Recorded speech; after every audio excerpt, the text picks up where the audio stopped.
تو مرزا غالب بھی انہیں بہت بڑا شاعر مانتے تھے، اور غالب کی نظر میں بڑا مقام تھا ان کا،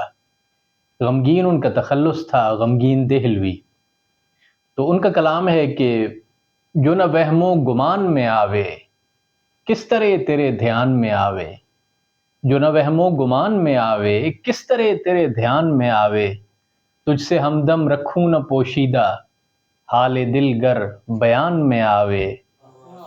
میری یہ آرزو ہے وقت مرگ، اس کی آواز کان میں آوے، کیا بات، میں نہ دوں گا جواب تو کہہ لے، جو کہ تیری زبان میں آوے، یہ شب وصل خیر سے گزرے تو میری جان جان میں آوے، کیا بات، واہ جی واہ، ہائے کیا ہو ابھی جو ہے ہمدم، وہ صنم اس مکان میں آوے، آہا، گر کھلے چشم دل تو تجھ کو نظر، وہی سارے جہان میں آوے، کیا اس کی بات، تعریف کیا کروں غمگین، حالت آ جس کی شان میں آوے، گر کھلے چشم دل تو تجھ کو نظر،